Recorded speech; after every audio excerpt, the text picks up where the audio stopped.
j'ai un peu regardé la vie de M. Liby. M. Liby a été à l'université contractuel là-bas avec les faveurs qu'il avait auprès de certains responsables. On lui a donné un petit espace pour faire une boutique. Il a fait la boutique. La boutique n'a pas pu être gérée, elle a fermé avant 1 an. Je parle même, le mot boutique est un mot très noble, c'était une épicerie. Alors moi, je voudrais que les Camerounais me disent comment quelqu'un qui n'a pas pu tenir une épicerie pourra gérer le Cameroun. Le Cameroun, nos ancêtres que nous connaissons bien. Premier point. Deuxième point, Monsieur Liby met trop en avant sa jeunesse, etc. Je voudrais lui dire de ne pas rêver. Attali, lorsqu'il présentait son livre récemment, le titre m'échappe, je crois, sans réponse sur la gestion de la France, avait dit quelque chose d'impressionnant. C'était 2 ans avant la fin du mandat d'Hollande. Attali avait déclaré que la France, dans 2 ans, sera gouvernée par quelqu'un qui a moins de 39 ans. Et c'est ce qui s'est passé avec Macron. Ça signifie quoi? Ça signifie que le CAP 40, vous savez ce que c'est que le CAP 40, et je présume que M. Liby aussi sait ce que c'est. Et Macron était le rapporteur de cette commission Attali. Voilà, avait déjà, voilà, vous avez l'information. Il ne risque pas de dire que j'ai menti. Ça signifie tout simplement que le CAP 40 avait déjà validé que c'est Macron qui sera candidat. Je voudrais dire à mon jeune frère qu'il n'y a pas de hasard, qu'il n'ait pas la naïveté de croire qu'incapable de gérer une épicerie, il va venir gérer le Cameroun. Il a encore beaucoup à apprendre. Les Camerounais ne sont pas dupes, stupides au point de confier leur destin à des mains inexpertes qui n'ont jamais posé un acte de gouvernement. Je vous remercie. Voilà, messieurs, il ne me reste plus qu'à vous remercier. Juste, non, juste, parce que là, le débat va repartir. Non, mais juste en une seconde, vous ne pouvez pas laisser dire ce genre de choses. D'abord, la boutique de l'étudiant a fonctionné pendant 2 ans. Lorsque j'ai été recruté, affecté à l'ESTIC, elle a été confiée à M. Soné Nongene Stéphane et j'ai reçu des mains du recteur Tabi Mangajan le diplôme Ingenium pour mon activité comme leader d'étudiants, y compris la boutique. Je vous ai dit, ce monsieur a un problème. C'est vous qui avez un problème. Bon. Alors, il me reste plus qu'à Personne ne peut vérifier ce que vous dites. Moi, j'ai... Alors, mais... Je voudrais d'abord préciser que la politique n'est pas un exercice intellectuel. La politique est l'expression d'un rapport de force. Il a le beau rôle. Je vais prélever ici, je vais mettre là-bas. Mais qu'est-ce que vous allez faire du fonctionnement de l'État? Parce que à vous écouter, ça sonne très bien à l'oreille. Je veux réduire 15 ministères. On ne réduit pas l'administration. On sent que vous n'avez jamais exercé ni le pouvoir d'État, ni le pouvoir administratif. J'ai envie, votre jeunesse, pour le temps qu'il vous laisse, je présume, encore à vivre, mais ça devient un inconvénient lorsqu'on n'a aucune expertise d'exercice du pouvoir d'État. Lorsqu'on doit arbitrer sur des situations qui se posent, lorsqu'on doit trouver des solutions aux problèmes sociaux. Je vais partir de quelque part. La forte crise qui frappe le Cameroun, ça commence en 1986. C'est là qu'on sent les premiers signes avant-coureurs de la crise.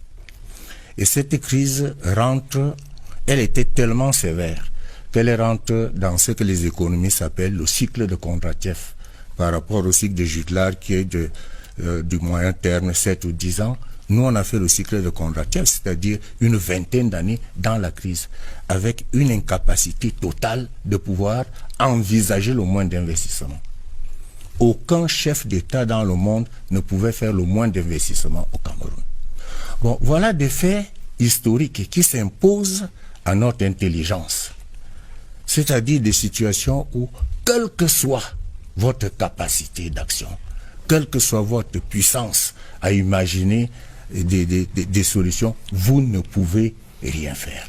On patauge là-dedans jusqu'au début des années 2000. On commence à lever la tête vers 2003, 2004, 2005, on atteint déjà vers les 5 et 6% de croissance. Ce n'est qu'en ce temps-là qu'il devient possible à ceux qui gouvernent, au président. Non, monsieur Biyina, c'est important. Les Camerounais nous écoutent. Il faut qu'ils sachent ce qui s'est passé. Donc, pendant près de 20 ans, le Cameroun a été objectivement en situation de ne pouvoir entreprendre aucun investissement. Parce que plongé dans une crise sévère qui n'est pas le fait des gouvernants. Bon, alors, pour prendre un cas plus actuel, lorsque Boko Haram nous attaque vers l'extrême nord et qu'il faut engager des dépenses militaires en termes de milliards, c'est la faute du gouvernement. Lorsque la fragilisation d'un État voisin libère des énergies négatives qui installent le grand banditisme à l'Est, c'est la faute de l'État du Cameroun, c'est la faute du gouvernement. Lorsque cette crise du nord-ouest et du sud-ouest se déclenche sur la base d'un agenda caché, c'est de la faute du gouvernement. J'ai démontré tout à l'heure que malgré toutes les mesures prises par le gouvernement, c'était un agenda caché. Donc il y a des situations qui s'imposent aux gouvernants d'un pays en un moment donné où qui participent des causes exogènes et auxquelles les gouvernants doivent faire face. Donc, je veux prendre 50 millions et tout ça, c'est le vieux de l'esprit. Et je crois que les Camerounais ne sont plus naïfs. Parce qu'il y a eu un candidat comme ça, je vous en prie, M. Biyina, il y a eu un candidat comme ça en 1992 qui a failli berner tous les Camerounais parce que, profitant d'une culture politique encore embryonnaire, il déclarait que il va mettre le kilo du cacao à 10 000 francs. Il va supprimer les impôts. Monsieur Biyina, comment on peut gérer un État si on supprime les impôts? Alors, je voudrais que Monsieur Libi comprenne qu'au sortir d'ici, les Camerounais ne sont plus dupes. Si vous continuez à leur raconter des histoires, c'est seulement qu'il est tard. C'est les tomates qui allaient vous accueillir là. Les Camerounais ont cultivé, ils comprennent déjà comment fonctionne un pays. Alors, 50 milliards par-ci, 50 milliards, ça n'existe pas. C'est du vent, vous racontez des histoires. C'est entendu, monsieur le... C'est pas vrai. C'est entendu, monsieur le ministre. Un détail important. Justement, je voudrais démontrer aux Camerounais que ce monsieur racontait des histoires. Avec tout le respect que je lui dois. Je l'ai entendu dire à Canal 2 qu'il va offrir des services de soins dans tous les hôpitaux du Cameroun gratuitement. Alors permettez-moi, M. Biyina, de poser une question à M. Libi. Donnez-moi le nom d'un seul pays dans le monde où l'on soigne toute la population gratuitement. Un seul nom, et on parlera du reste. Le nom d'un pays, pas autre chose. M. Biyina, je dois répondre. Le nom d'un pays. Si vous voulez, vous pouvez répondre. Alors, comme je respecte les aînés, je ne veux pas attribuer de pathologie à M. Ndosso. Il n'a pas donné notamment de pathologie le nom d'un pays. De pathologie auditive. Monsieur Libi n'a pas donné le nom d'un pays. Arrêtez de divaguer. Je prends donc les Camerounais à témoin. Je prends donc tous les Camerounais à témoin que vous passez autant à leur raconter des histoires. Mais voici un exemple. Vous n'avez pas pu donner un seul nom d'un pays où on soigne toute la population gratuitement. Ça n'existe pas. Il en est donc ainsi de tout ce que vous racontez depuis. Je veux faire. C'est pas possible. Monsieur le ministre, vous permettez à Cabral de passer un mot? Bien sûr. D'abord, il y a des pays. Je voulais le dire. Il y a des pays où on baisse les impôts. Et dans le cas du Cameroun, c'est impérieux. Parce que le secteur privé est asphyxié, monsieur Ndonsoumet. C'est d'ailleurs pour ça que je dis que je vais baisser l'impôt sur les sociétés de 2 points. Et je le ferai, monsieur Ndonsoumet. C'est 340 milliards. Le calcul est fait. Le calcul est... Oh là là, c'est très compliqué. Bon. Le calcul est fait. Maintenant, si vous m'aviez vraiment suivi... Je vous ai suivi. Et sinon, c'est en toute cordialité que je vous conseille des soins au niveau des oreilles. Parce que vous auriez certainement entendu, monsieur Ndonsoumet, qu'il y a une cotisation obligatoire par palier qui commence à 1000 francs par mois, selon qu'on est salarié ou travailleur indépendant. Ça aussi, je l'ai dit. J'ai même utilisé le système de prépaid. Et je vous le redis donc encore. Les 700 milliards de soins de santé qu'il faut pour couvrir cette caisse d'assurance santé seront remplis dès le 1er janvier 2019. Je le ferai. Simplement, avec le fisc, la redirection des impôts. Et à Canal 2, j'avais dit très exactement quels étaient les impôts sur lesquels les prélèvements allaient être faits. Alors, réécoutez l'émission, c'est sur YouTube. Alors, messieurs, on vous retrouve tout à l'heure. Un détail, monsieur le ministre. Non, donnez-lui, il va encore inventer d'autres détails. Non, cette fois, vous avez suivi Wike. Non, monsieur le ministre, un détail va appeler un autre détail. Alors, la corruption est aussi vieille que le monde. Je ne vous apprends rien. Si on va puiser dans la cosmogonie chrétienne, c'est le serpent qui a corrompu Ève. C'est dans des problèmes consubstantiels à l'existence humaine. Consubstantiels à l'existence humaine. Et l'action des gouvernants consiste non pas à supprimer la corruption parce que ce n'est pas possible. Nous, au RDPC, on ne raconte pas des histoires, mais à la réduire à sa plus simple expression. Ok. Ah non, je ne peux pas avoir fini, monsieur Biena. Oui, c'est que l'hosto de monsieur le ministre... Il faut donc pas laisser poser des questions. Oui, mais il faut répondre, mais il faut synthétiser vos réponses. Oui. Bon, alors, il y a... la corruption est une infraction à la loi pénale. Il y a la loi qui a prévu des dispositions pour punir la corruption. Il y a des tribunaux qui sont là. Il y a des organismes de contrôle de la gestion. L'internaute veut qu'on tape plus fort, en fait, pour parler simplement. Mais alors, il faudra donc savoir, on arrête les gens, on les met en prison, on dit qu'on fait des procès politiques. On exige des preuves avant de mettre les gens en prison, on dit qu'on est complaisant. Bon, il faudrait savoir. Donc, ce que nous on fait et ce que le gouvernement pense, le gouvernement RDPC pense, c'est d'appliquer tout simplement la loi. Ok. Voilà. Y a-t-il une question pour le candidat Kawa? Oui, une dernière question à M. Cabral Libby. Alors, lorsqu'on fait l'analyse de votre projet politique, on s'aperçoit qu'il représente l'État-providence. Alors, comment finance-t-on un projet aussi ambitieux? La question est de M. Guidjol Vincent, une fois de plus. On finance, d'abord je le remercie de trouver le projet ambitieux et non pas spéculatif comme un contempteur qui n'est pas très loin. On le finance d'abord en faisant faire des économies à l'État. Je viens de le dire. Avec le budget actuel, il est possible de rééquilibrer la dépense budgétaire et de faire 720 milliards d'économies. On le finance également en budgétisant certaines recettes. Nous l'avons dit récemment. Vous pouvez prendre simplement le cas des radars sur les axes lourds. Où est-ce que ça va? Vous pouvez prendre le BESC à l'aéroport. Où est-ce que ça va? C'est là quelques exemples. Les radars, ça va dans les caisses de l'État. Hein, oui, mais bien sûr. Mais je parle de dépenses budgétisées. Parce que lorsqu'elles ne sont pas budgétisées, elles courent le risque de partir là où M. Donsmet peut vous dire. Et puis, il y a des entreprises au Cameroun qui ne sont pas taxées. Ça, c'est un problème. Je l'ai dit récemment, c'est une poche de dépense. Comment vous pouvez expliquer que la Société Générale de Surveillance puisse faire, comme ça a été le cas au mois de juin, où il y a eu seulement à Douala de recettes douanières de 70 milliards, elle est intervenue dans 60 milliards, puisse faire 2,5 milliards de bénéfices, de recettes, sans que ce ne soit taxé?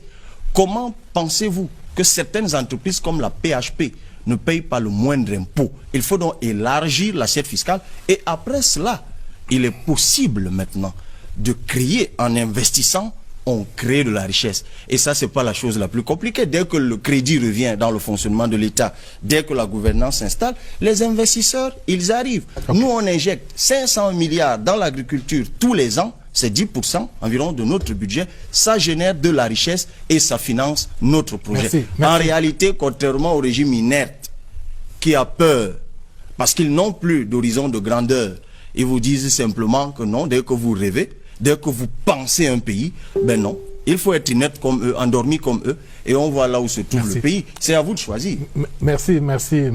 Chaque année, l'État augmente. Vous insistez, vous prenez la parole pour dire ça. Monsieur le ministre, mais alors, c'est vrai, parce que vous pensez que vous faites un exploit, alors qu'en réalité, l'État le fait chaque année, soit augmente, soit abaisse, soit élargit l'assiette, soit réduit.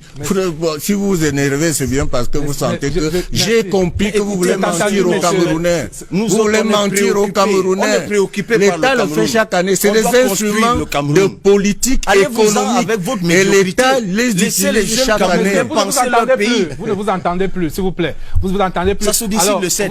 C'est pas un jeu, monsieur Nossoumé. C'est de la Le Cameroun fabulation. n'est pas un jeu. Monsieur, si vous permettez, alors ce serait quoi votre première décision, Cabral, si vous êtes élu? Alors, vous souffrirez que je vous dise que pour conclure l'émission, le candidat doit parler le dernier. C'est le modérateur qui donne Ok. le tour de Tout de même. parole. Mais ça s'est fait jusqu'au bout alors. C'est vrai non, que vous c'était avez pour vous été charrier. présentateur C'était pour vous d'émission à une charrier. époque, mais vous le savez très bien. C'était pour vous charrier. C'est moi qui donne le tour de parole. Non, je vous l'ai dit tout à l'heure, nous travaillons pour l'humain. Permettez quand même que je dise rapidement, tout à l'heure j'ai suivi le journaliste, tout fonds provenant de l'étranger, non, personne étrangère ou organisation étrangère, c'est la lettre de la loi, je crois l'avoir bien lu. Non, une fois que nous arrivons, ce qui nous préoccupe, M. Bina, c'est la condition de l'humain. La question de la santé est pour nous primordiale. La question de la protection du citoyen, dès que nous arrivons, nous mettons dès janvier la caisse d'assurance maladie. Ça nous préoccupe au plus haut point.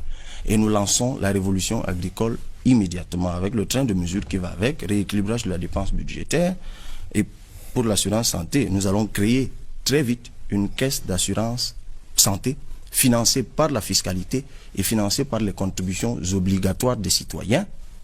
C'est ce que nous avons donc dit à Canal 2. Ça ne veut pas dire qu'il y aura la police derrière les gens, mais tous les services publics seront subordonnés à la présentation du carnet de cotisation santé. On n'invente pas la roue et sur ce point il a raison, ça se fait déjà très bien en Côte d'Ivoire. Nous sommes allés pour le voir. Nous allons régler la question de la santé et nous allons lancer notre révolution agricole et immédiatement nous allons tendre la main à nos compatriotes de l'étranger. On ne peut pas avoir 5 millions de Camerounais à l'étranger et leur interdire de s'épanouir véritablement au Cameroun. Nous allons lever la question de la double nationalité et puis très vite nous allons créer un guichet diaspora parce que jusqu'ici, selon un rapport du ministère de la formation professionnelle, c'est 585 milliards quand même qui nous sont venus de la diaspora en 2017. Il faut que les investissements venus de nos compatriotes de la diaspora, parce que j'ai envie de penser à Samuel Eto'o, qui est un brillant footballeur, mais qui s'est fait spolier par cet État alors qu'il voulait simplement investir. Ce genre de choses ne doivent plus jamais se passer. Alors, ça c'était dans l'hypothèse où vous gagnez. Je vous pose une question qui m'a été soufflée par un de vos militants du mouvement citoyen. Il y en a d'ailleurs très nombreux dans ce studio 2 du centre de production de la CRTV. Dans l'hypothèse où vous ne gagnez pas et que le président, à supposer que ce soit le président Biya qui gagne ou un autre, décide qu'il faut faire appel à toutes les intelligences, toutes les forces vives de notre pays, est-ce que vous serez prêt à intégrer un gouvernement? Ma réponse, elle est très claire. C'est nous qui gagnons le 7 octobre. Et je vous envoie donc poser la question. Je préfère vous envoyer parce qu'apparemment il est représenté à chacune de vos émissions. Ou alors vous demanderez peut-être à celui qui est plus proche que lui, plus proche de lui que M. Nossoumé, si jamais vous en avez un de plus proche. Vous lui demanderez si lui, il est prêt à travailler. Moi, je lui ai déjà trouvé une place. Puisque dès que nous allons faire disparaître le Sénat, nous allons créer une chambre consultative des patriarches et des anciens. Il y trouvera sa place. Voici un patriarche sur le plateau. Votre mot de fin, monsieur le ministre? Non, je voudrais d'abord que vous me permettiez de poser une petite question. On ne va pas recommencer le débat, monsieur Non. le ministre. Concluez, s'il vous plaît. Oui, concluez, s'il vous plaît. Je veux conclure. Ça fait partie de ma conclusion. Oui, parce que ça va devenir le ping-pong et on ne va pas en sortir. Non, c'est pas du ping-pong. J'ai une petite question très simple à poser. Parce que lorsque quelqu'un a pour ambition de gouverner le Cameroun, moi je m'en vais fouiller un peu dans sa vie. J'ai envie de savoir qui est celui qui va me gouverner. Alors, j'ai un peu regardé la vie de M. Liby. M. Liby a été à l'université contractuel là-bas avec les faveurs qu'il avait auprès de certains responsables. On lui a donné un petit espace pour faire une boutique. Il a fait la boutique. La boutique n'a pas pu être gérée, elle a fermé avant 1 an. Je parle même, le mot boutique est un mot très noble, c'était une épicerie. Alors moi je voudrais que les Camerounais me disent comment quelqu'un qui n'a pas pu tenir une épicerie pourra gérer le Cameroun. Le Cameroun de nos ancêtres que nous connaissons bien. Premier point. Deuxième point, Monsieur Libye met trop en avant sa jeunesse, etc. Je voudrais lui dire de ne pas rêver. Attali, lorsqu'il présentait son livre récemment, le titre m'échappe, je crois, sans réponse sur la gestion de la France, avait dit quelque chose d'impressionnant. C'était 2 ans avant la fin du mandat d'Hollande. Attali avait déclaré que la France, dans 2 ans, sera gouvernée par quelqu'un qui a moins de 39 ans. Et c'est ce qui s'est passé avec Macron. Ça signifie quoi? Ça signifie que le CAP 40, vous savez ce que c'est que le CAP 40, et je présume que M. Libye aussi sait ce que c'est. Et Macron était le rapporteur de cette commission Attali. Voilà, avait déjà... Voilà, vous avez l'information. Il ne risque pas de dire que j'ai menti. Ça signifie tout simplement que le CAP 40 avait déjà validé que c'est Macron qui sera candidat. Je voudrais dire à mon jeune frère qu'il n'y a pas de hasard, qu'il n'ait pas la naïveté de croire qu'incapable de gérer une épicerie, il va venir gérer le Cameroun. Il a encore beaucoup à apprendre. Les Camerounais ne sont pas dupes, stupides au point de confier leur destin à des mains inexpertes qui n'ont jamais posé un acte de gouvernement. Je vous remercie. Voilà, messieurs, il ne me reste plus qu'à vous remercier. Parce que là, le débat va repartir. Non, mais juste en une seconde, vous ne pouvez pas laisser dire ce genre de choses. D'abord, la boutique de l'étudiant a fonctionné pendant 2 ans. Lorsque j'ai été recruté, affecté à l'ESTIC, elle a été confiée à M. Soné Nongene Stéphane et j'ai reçu des mains du recteur Tabi Manga le diplôme Ingenium pour mon activité comme leader d'étudiants, y compris la boutique. Je vous ai dit, ce monsieur a un problème. C'est vous qui avez un problème. Bon. Alors, il me reste plus qu'à vous. Personne ne peut vérifier ce que vous dites. Moi, j'ai... Alors, messieurs, il me reste plus qu'à vous remercier. Merci.